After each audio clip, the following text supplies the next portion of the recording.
Speaking of Weird. being butthurt, Yeah. complaining. The NCOs and the airmen complain so much. And you know what? I love it. I'm here for it. Because if they stop complaining, that means they have already written you off. That means you are no longer seen as an advocate, no longer trustworthy, no longer credible, no longer somebody that they can come talk to and hope to have change enacted. And you want that. Complaining can get old, sure, like all the negativity. And hey, guess what? Probably most of these meme pages are actually ran by senior NCOs. What? Just saying. I mean, a lot. I mean, we already know one's been outed already, I right? know that was crazy. Nobody thought that it was going to be him. No, I I forget mean what his meme page is. it's like another SF meme page or something. Is Yeah, that I think his? so. But it's super popular, and he was good at it, which like looking back, kind of makes sense because he's like a kind of outside the box thinker, like a He kind of is. creative dude, and did the podcast up there, and it just like kind of a funny guy too, right? And so he's seen a lot, and so like his wealth of experience led him to making really great memes and being able to poke fun at stuff and maintain his own sanity.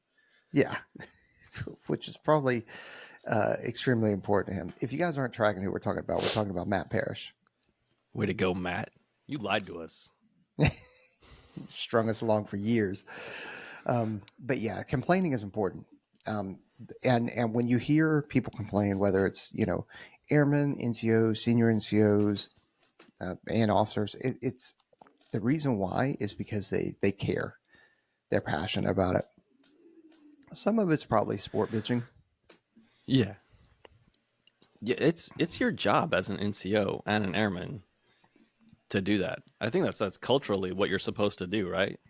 But there is a correct way to do it and an incorrect way to do it. Like especially like once you leave the E4 mafia, and even, especially when you become the senior NCO, there's people you complain to and people you don't.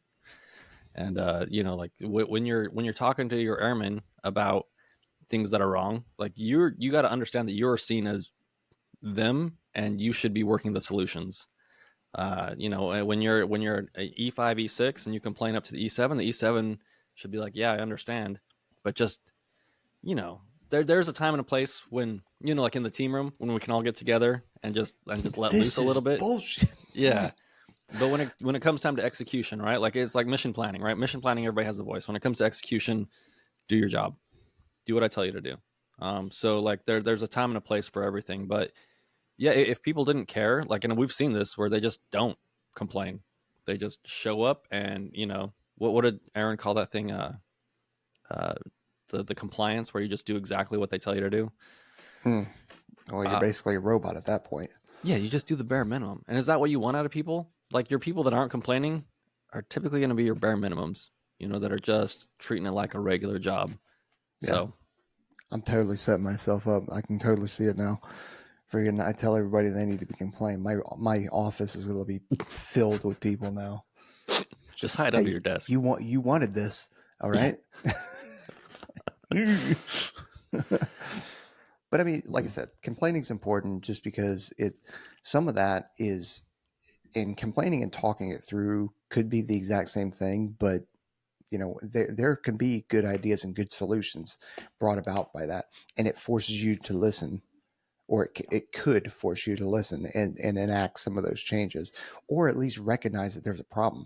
So many times that there are problems that are going on base or within the organization that I'm just not tracking because nobody's brought it up to my attention, and it's an easy fix for me, right? I can easily fix it by a phone call.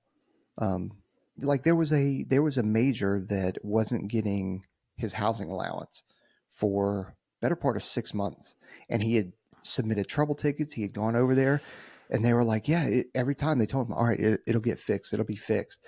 And I'm not saying that the airmen weren't doing what they were supposed to. They were putting in, putting in the changes, to try and fix it, and then hitting enter, and Yep. then they got to wait till the next pay period and hey, guess what? It didn't come through. And he finally came and let me know after 6 months. And all it took was a phone call from me to the other chief on Nellis. And they, didn't had a whole lot of oversight because holy cow, a major's not getting a member. It doesn't matter if it's a major or not. Somebody is not getting their housing allowance in an economy like this, in a housing market like this for 6 months. This is a big deal. Yep.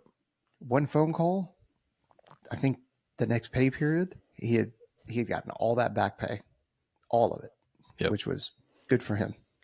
Well, that's where your chiefs really like the really can make a difference, right? Because like other chiefs, and it's weird. Like the Air Force gets smaller and smaller as you move up in rank, and it's weird when people come to you with a problem, and you're like, "Yeah, I'll just call Bob. Bob will fix this. Like, why is this really a hard problem to? And it's easy to forget that, like from like your the doers at the squadron where the rubber meets the road, like they don't see what you see, and it's easy to sit up in your ivory tower and be like, these are simple problems, but like not to them, and it means a lot. So those relationships are super important, and that's another job you have as an NCO or a senior NCO is to make those relationships, maintain those relationships, and make things as easy as possible for everybody that's actually working every day. Well, I mean, it's not right. It's not right at all. But there is a difference when somebody calls, a senior airman so and so calls versus chief so and so calls. Like Yeah. it's not right. It's just the reality of it, and Well, that goes for anybody in any kind of company. Hey, it's the CEO calling, or the CFO calling, or whoever. Like people within that organization act a little bit different, or a little bit more respectable, or respectful, or hey, I'll get it done. they move out. Yeah, it Versus, gets moved up on the priority list. yeah, Well, and some of that is your reputation as well, right? Like you could be an E5, E6 that knows a bunch of people. You know what I mean? Like, and if even if you've just been in these offices before, like figure out people's phone numbers and all these other things. Like, like at Hurlburt, I've talked about it. I had a finance dude that was like my senior airman, and he probably hated me because I got like the number to like his desk. Like I wouldn't go to the front desk at finance. Like I would just walk back into like the cubicle farm and go straight to him. He's like, dude, you shouldn't be coming back here. But like what? if you deploy and people are having problems, I'm like, hey, I know the direct line and email for the senior airman in that office that actually gets stuff done for me. And so like, like he was probably upset, but like he was super cool.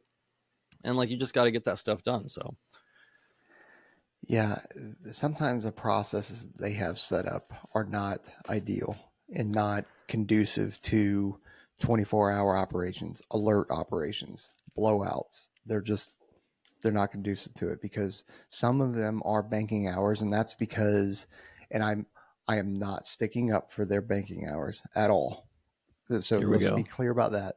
But they still have the same requirements we do when it comes to computer-based training and all the other things that are required for us to be worldwide deployable. Yeah. Again, I'm not sticking up for those hours though. Yeah. I'm going to stick up for them a little bit. Like, when you're like an instructor and it's the same thing every day. And Mm-hmm. like students will be like, man, like this was a really tough course, and you're like, yeah, and I got another group of students coming in right behind you, and I'm going to run that flight line every 3 times a week with them too.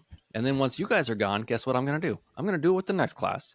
And like I look at these folks that have these banking hours, and I'm not like it's not that I don't get frustrated if I show up and there's a sign on the door being like we're doing training, Yeah. because then I want to rip the door down and Yep. all that other stuff if I need something. But imagine doing the same thing every day. You're never done.